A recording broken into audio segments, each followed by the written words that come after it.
안녕하십니까. 지난 시간에 우리는 아들러의 주된 개념을 살펴보았습니다. 그래서 열등감과 보상, 그리고 우월의 추구, 바로 자신의 열등감을 극복하는 것이 이제 우월의 추구로 이제 넘어오면서, 또 그 아들러가 얘기한 그 생활 양식, 이 생활 양식은 어떤 자기 스스로 창조한 자기 나름의 독특한 생활이다. 보통 그 5세 이전 4에서 5세에 그 틀이 형성되고 그 이후에는 거의 변하지 않는다고 하는 개인의 인지 조직들을 이야기를 했습니다. 그리고 그러한 네 가지 생활 양식에 대해서 학습을 하였습니다. 그 네 가지 생활 양식은 뭐 지배형, 또 계생형, 히피형, 그리고 사회형. 그래서 우리는 이 권위 있는 부분, 그 사회형으로 바꿔줘야 된다, 이렇게 이야기를 하고 있는 것이죠. 사회적 관심을 높여주자는 겁니다. 자, 그러면 이번 시간에는 지난 시간에 이어서 우리가 주된 개념을 계속적으로 학습하도록 하겠습니다. 자, 주된 개념의 네 번째, 사회적 관심입니다. 사실 이 사회적 관심이 굉장히 아들러의 이론에서는 매우 중요하죠. 그래서 인간을 그냥 가족, 종족, 공동체 또는 모든 문명사의 일원으로 생각하였기 때문에 개인은 이러한 어떤 사회 맥락 속에서 존재할 때 그 의미가 부각된다. 자, 인간은 이러한 어떤 사회적 맥락 속에서 존재할 때에 그 의미가 더 부각된다고 믿은 것이죠. 모든 것은 이러한 사회적 맥락 속에서 이루어지는 것이 삶의 의미가 더 부각된다라고 하는 겁니다. 그래서 개인의 성공과 행복은 그가 속한 이러한 사회적 유래와 밀접한 관련이 있다. 자, 이것은 우리가 그 메슬로우의 소속한 개념의 기초가 되었다 볼 수가 있겠죠. 다섯 번째는 가상적 목적론입니다. 이것은 우리가 뭐 허구적 최종 목적론이라고도 이 얘기를 하고 있습니다. 자, 모든 행동에는 목적이 있다는 겁니다. 자, 모든 행동에는 목적이 있고, 또 설명하기 어려운 행동들도 일단 그들의 무의식적 목표나 목적을 알게 되면 이해할 수 있다고 본 것이죠. 우리가 공부를 하는 것도 그것이 설명하기는 어렵지만 어떤 목적이 있는 것이죠. 그래서 이 아들러의 가상적 목적은 비록 목표가 의식되지 않더라도 현실적인 목표이다 라고 이야기를 하고 있습니다. 자, 이 가상적 목표는 개인의 행동을 이끄는 마음의 중심 목표, 자, 개인의 행동을 이끄는 그러한 거가 되겠죠. 그래서 이것을 그 인지적인 어떤 목적이라고 볼 수가 있겠습니다. 인지적인 역할을 하는 것이죠. 자, 가상적 목표는 이러한 개인의 행동을 이끄는 마음속의 중심 목표다. 그리고 목표는 현재에 경험될 수 있는 이런 객관적인 것이 아니고 개인이 어떤 미래에 투사하는 동기화되고 주도하는 가상적인 것이다 라는 겁니다. 자, 미래에 투사되는 동기화되고 주도하는 가상적인 것이다. 그래서 만약에 이 미래 대신에 과거로 집어넣으면은 이것은 이제 틀린 얘기가 되겠죠. 자, 과거는 X입니다. 과거는 아니죠. 그래서 그 미래에 투사하는 동기화된 것이다. 그리고 창조적인 삶을 살아가기 위해서는 매우 필요한 것이라는 거죠. 목표는 개인의 열등감에 대한 보상적인 측면도 있다는 것입니다.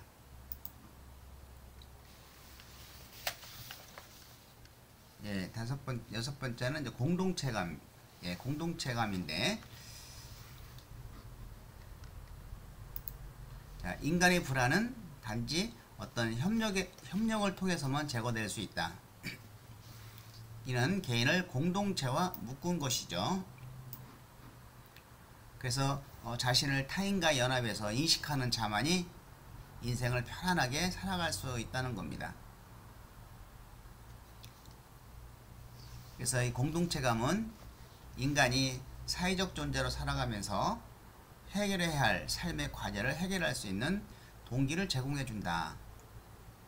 사실 우리가 기업체에서도 뭐 인재상, 그리고 우리가 사회에서의 어떤 인성, 이런 것들은 그 기업의 인재상이라고 하는 것은 기업 공동체, 자기네 기업의 어떤 공동체에 잘 적응할 수 있는 사람인가, 적합한 사람인 것을 측정하는 것이고 알아보는 것이고, 또 인성이라 하는 것은 우리가 사회 전체적으로 잘 공동체적인 그 활동을 할 수가 있는가라고 하는 것을 보편적으로 의미한다고 볼 수 있겠습니다. 이와 같이 아들러는 어떤 신경증, 정신병, 범죄, 뭐 알코올, 아동 문제, 자살 등의 모든 문제는 이런 사회적 관심이 부족했기 때문에 발생한다, 이렇게 얘기를 하고 있습니다. 자, 직업도, 결혼도, 우정 및 이성 교제도 이런 공동체 속에서 이루어져야 된다. 그래야 어떤 삶의 과제를 해결할 수 있다라고 보는 것이죠. 그래서 모든 삶의 과제는 공동체 안에서 해결돼야만 한다, 해결돼야 된다는 것입니다. 그리고 그러한 삶의 과제를 해결할 수 있는 동기를 제공해 줄 수 있는 것이 바로 공동체감이다라고 이야기를 하고 있는 것이죠.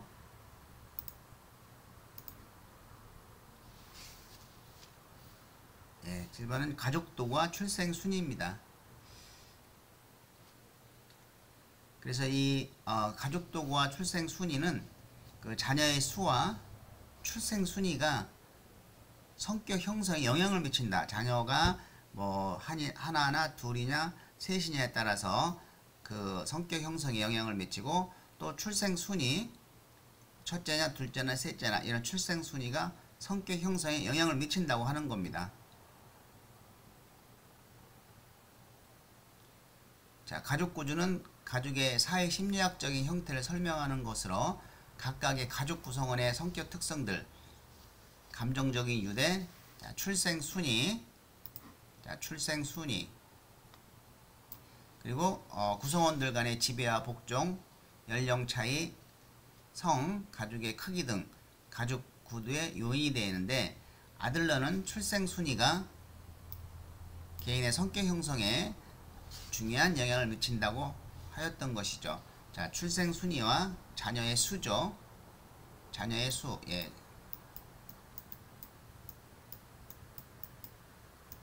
자녀의 어떤 수가 되겠습니다. 그래서 몇 명이냐에 따라서 이제는 그 개인의 성격 형성에 중요한 영향을 미친다고 이제 하는 것이죠. 자, 만약에 자녀들은 동일한 상황에서 자라나는 아이다, 그러면 이거는 틀린 얘기입니다.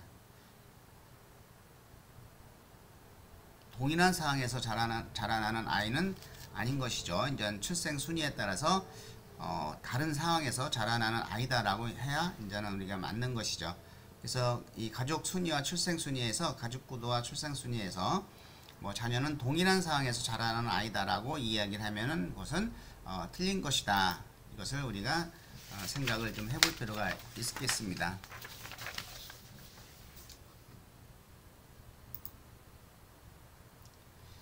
자, 한 가정의 형제들 간의 개인적 차이를 어떤 유전적 차이나 또 어린 시절의 상처 등에 의해서가 아니라 형제들 간의 경쟁으로 설명한다.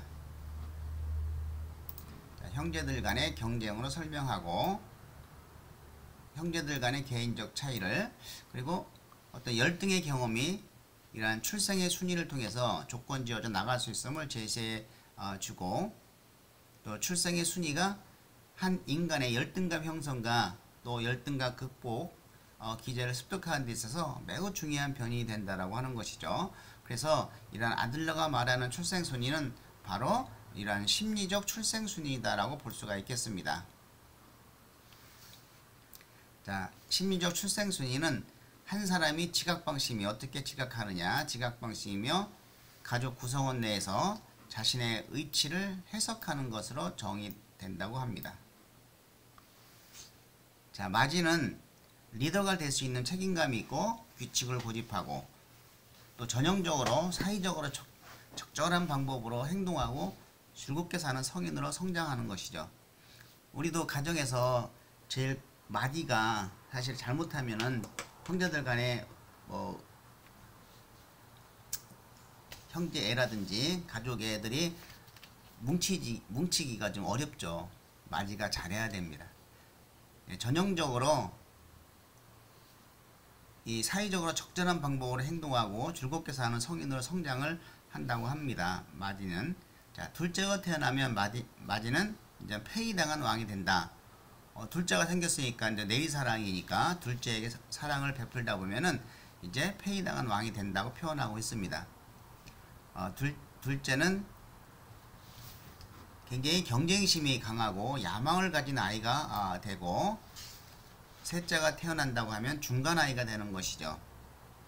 그래서 인생이 불공평하다는 삶의 느낌을 가지거나 속았다는 느낌을 가질 수 있으며 가족 상황을 결합시키는 조종자나 평화의 사도가 될 수 있다. 예, 둘째가 이러한 가족 상황을 결합시키는 조종자나 또 평화의 사도가 될 수가 있습니다.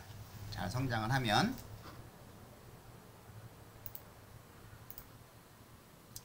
자, 중간 아이는 불쌍한 나라라는 테마를 가지고 있다. 자, 삶에 대해 불공평하다고 인식하며 살아가죠. 첫 마지한테 사랑을 뺏기고 또 막내한테 부모의 사랑을 뺏기고, 그래서 어떤 삶에 대해서 불공평하다는 인식을 살아갈 수 있습니다. 자, 그리고 막내는 항상 관심의 대상이 되어야 한다는 인식을 갖고 살아갑니다. 그래서 가족이나 형제를 비롯한 주위 사람들이 자신의 생활을 만들어주기를 바라는 어떤 의존적인 태도를 가질 수 있다. 예, 독자는 대부분 항상 관심의 중심에 있죠. 그리고 자신의 삶 속에서 중요한 어른과의 관계를 바탕으로 생활 양식을 형성을 합니다. 형제들이 없으니까 이제 중요한 어른과의 관계를 바탕으로 생활 양식을 형성을 하는데, 이러한 맏아들처럼 성취동거를 가지고 있지만 다른 형제들과 이렇게 나누거나 협동하는 것을 배우지 못할 수 있죠. 혼자 크니까. 그래서 어른들로부터 더욱더 많은 압력을 받게 될 수 있다는 겁니다. 이렇게 그 가족 구도와 출생 순위에 따라서 아들러는 성격 발달을 이야기하고 있습니다.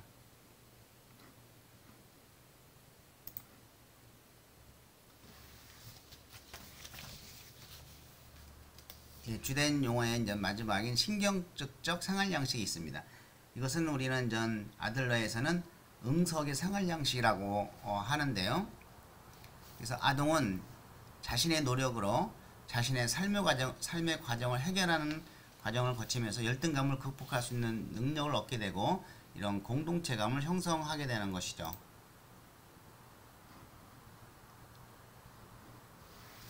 이러한 아동의 노력이 부모의 작업으로 대치된다. 부모가 다 해준다는 거죠. 부모에 의해서 아동이 스스로 해야 할 그런 기회를 박탈당하니까 어떻게 되겠어요? 열등감은 더욱 심화되고 공동체감의 형성은 방해를 받게 되는 것이죠. 그래서 과잉보호 이런 건 사실 그렇게 좋은 방법은 아닙니다. 자녀를 교육시키는 데 있어서. 그래서 이러한 응석의 생활 양식은 인생의 과제도 잘 수행하지 못합니다. 이성 친구라든지 결혼 파트너 선택에서의 어떤 문제 발생, 또 협동 작업이나 배려의 능력을 키우지 못한다라는 거죠. 삶이 불공평하고 어려우며 처벌이라고 생각하고 직장에서도 불만이 많고 만족하지 못합니다. 자, 응석바지는 자신을 믿지 못하고 또 동반자 관계에서 무시당하며 인생의 과제 수행을 불가하게 만들고 실패 상황에 대한 면집을 줄 수 있다. 그래서 아동이 스스로 자신의 문제를 해결할 수 있도록 도와주는 것이 중요하다는 겁니다.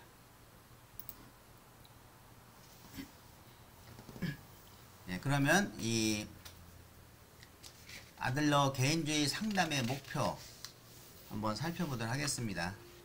자, 이러한 사람이 지닌 문제는 사람과 분리된 것이 아니기 때문에 심리상담은 어떤 전인격적 치료가 필요하다고 이야기를 하면서 이러한 상담 목표는 정상 제거보다는 열등감을 극복하도록 도와준다. 그리고 우리가 네 가지 생활 양식 중에서 이러한 잘못된 생애 목표나 또 생활 양식을 수정시킨다. 우리가 가상적 목표 있듯이 그 잘못된 생애 목표나 또 생활 양식을 수정시키고 사회에서 다른 사람과 상호작용을 위해서 타인과 동등한 감정을 갖게 해주고 공동체감을 증진시키자. 그리고 사회적 관심을 갖도록 도와주고 또 사회의 구성원으로 기여하도록 도와준다라는 것이죠. 그래서 사회 공동체감, 열등감, 또 생애 어떤 목표, 생활 양식 이런 것들이 주요한 상담 내용의 목표가 되겠습니다.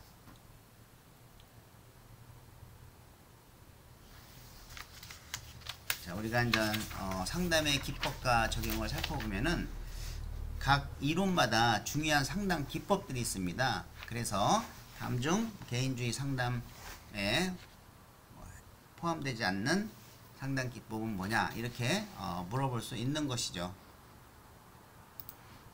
자, 질문 기법, 뭐 단추 누르기 기법, 수프에 침 뱉기, 마치 뭐뭐인 것처럼 행동하기, 과제 설명하기, 자기 포착하기, 역설 기법. 역설 기법 같은 거는 매우 중요합니다. 자, 초기 기억, 자, 꿈 해석, 꿈 분석, 그리고 격려하기. 사실 아들러에서의 어떤 그 상담 기법으로서는 격려하기가 가장 강력한 방법이다. 이렇게 볼 수가 있겠습니다. 단추 누르기 기법, 뭐 수프에 침 뱉기. 그러면 우리가 그 하나하나 좀 살펴보도록 하겠습니다.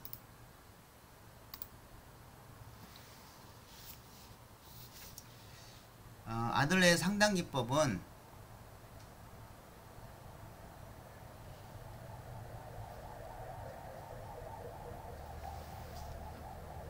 이와 같이 10가지 정도로 되어 있는데요. 하나하나 살펴보도록 하겠습니다. 자, 단추 누르기 기법은 이 단추에는 두 가지 단추가 있다고 합니다. 긍정 단추하고 부정 단추. 그래서 긍정 단추는 우리가 행복 단추라고 하고 부정 단추는 우울 단추라고 합니다. 근데 선택은 내담자가 하는 것이죠. 그래서 내담자가 자신의 감정을 창조하는 것임을 깨닫도록 돕는데 사용하는 기법이다. 마음먹기에 달려있는 것이죠. 내가 행복하다고 하면 행복한 거고 우울하다면 우울하는 것이죠. 계속 우울 단추만 누른다고 하면 그 감정을 좀 다스릴 필요가 있겠죠. 자, 두 번째는 이제 스프의 침 뱉기입니다. 그래서 깨끗한 양심의 먹칠하기 뭐 이런 건데 그 개인을 이전의 행동으로부터 분리시키려고 할 때 효과적이다. 자, 내담자가 자기 파괴적 행동을 더 이상 이전처럼 편안하게 할 수 없게 만드는 것이죠.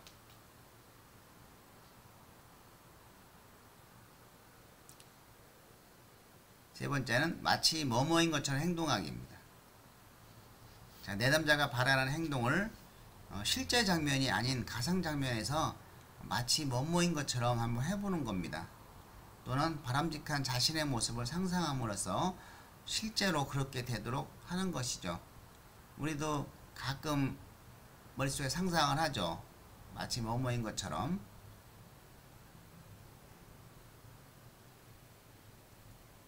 뭐 로또를 산 사람은 로또 1등이 당첨돼서 어떻게 할까에 대한 상상을, 행복한 상상을 좀 할 수도 있고, 또 전화만 하면 말을 못하는 사람은 전화를 아주 잘하는 친구인 척하고 한번 전화를 해보는 것이죠.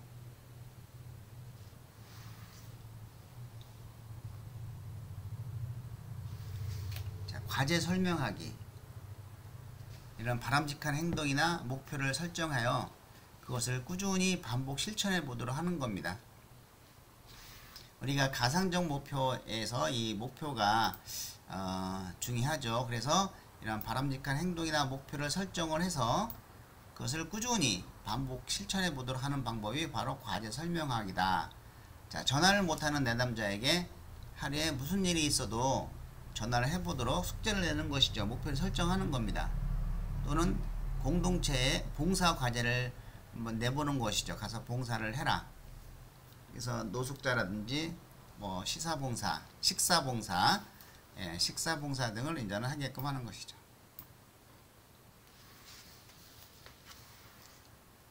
자기 포착하기. 원하지 않는 행동을 시작하는 순간을 포착하는 것이죠. 원하지 않는 행동을 시작하는 순간을 포착하는 것입니다. 그래서 문제 행동이 작동하기 시작하는 순간을 좀 더 빨리 알아채서 더 이상 진행되지 않게 하는 방법이죠. 뭐 음주라든지 흡연, 과식 등을 할 때 사용하는 방법입니다.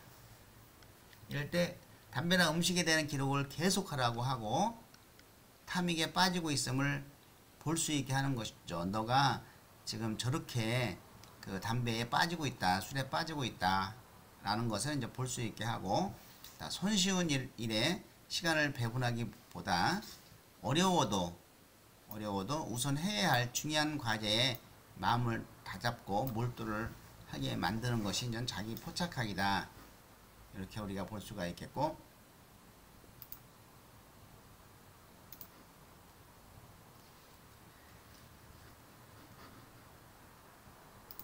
여기서 우리가 이 역설기법은 꼭 기억을 해주기 바랍니다. 이거는 이제 역설기법은 이제 아들러의 그 역설적 의도라고도 하죠. 역설적 의도. 자, 바라지 않거나 바꾸고 싶은 행동을, 바라지 않거나 바꾸고 싶은 행동을 의도적으로 반복 실시하게 함으로써 역설적으로 그 행동을 제거하거나 그 행동에서 벗어날 수 있게 하는 방법인 것이죠. 이것을 이제 우리가 역설적 의도인데 주로 이제 금연 프로그램에서 많이 사용하죠. 역설적으로 반대로 하는 겁니다. 너 담배를 이제 끊으러 온 사람한테 한번 10개 물고 한번 담배 펴봐. 아니면 줄담배를 계속 피게 한 다음에 이 상담 회의를 진행하는 거죠. 또 불면증 환자는 잠을 자라고 막 노력하라고 하는 게 아니고 밤새 잠을 자지 말라고 요청하는 것이 반대로 하는 거예요. 또 걱정이 많은 사람은 걱정 없는 생각은 하지 말라고 요청하는 방법이죠. 계속 걱정하라고 하는 거죠. 이게 역설기법입니다. 그리고 초기 기억은 최초 6개월에서 8세까지 기억을 얘기하는데, 초기 기억이 개인이 자기 자신과 다른 사람, 삶을 어떻게 지각하는지, 삶에서 무엇을 갈구하는지, 삶에서 무엇이 일어날 것이라고 얘기하는지에 대한 간략한 틀을 제시해 준다고 하였습니다. 가능한 한 뒤돌이켜 돌아서서 당신의 어린 시절로부터 가장 초기 기억을 생각하고 그것을 말해주세요 라고 하는 질문을 통해서 이 초기 기억을 이제 파악하는 것이죠.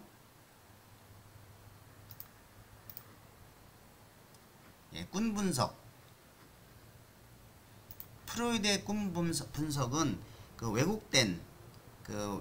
왜곡된 잠재몽이 그 어떤 현실적인 그 자아의 단속으로 인해 갖고 왜곡돼서 꿈이 나타난다 그랬죠. 근데 이 프로이드는 그냥 왜곡돼서 나타나는 것이 아니고 현실로 그냥 꿈으로 나타나는 것이죠.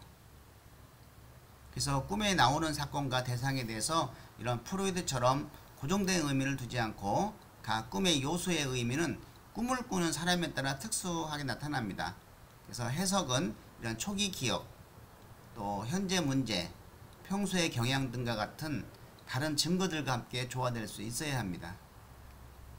내가 계속 어떤 여인과 결혼하고 싶다고 하면 그것이 꿈으로 나타나는 것이죠. 이렇게 현실을 그대로 나타나는 겁니다. 직접적이고 실질적으로 꿈을 분석하였고 꿈속에 보편적인 상징이 있다고는 믿지 않았습니다. 이 보편적인 상징이 있다고 믿은 것은 프로이드죠. 왜곡해서 나타나니까 현실목으로. 그래서 꿈은 문제에 대한 쉬운 해결책에 도달하려는 시도이고 꿈도는 개인의 용기에 대한 자조를 드러낸다. 이렇게 보았습니다. 자, 격려하기 가장 강력한 방법이죠. 내담자가 자신의 열등감을 극복하고 자신의 가치를 깨닫도록 돕는데 초점을 두는 겁니다. 자, 이 꿈 분석, 예, 아들러의 꿈 분석 상담 기법 기억해 주시기 바랍니다. 자, 역설적 기법, 역설적 의도, 그리고 꿈 분석, 격려하기, 세 가지 중요하니 꼭 기억해 주시기 바랍니다.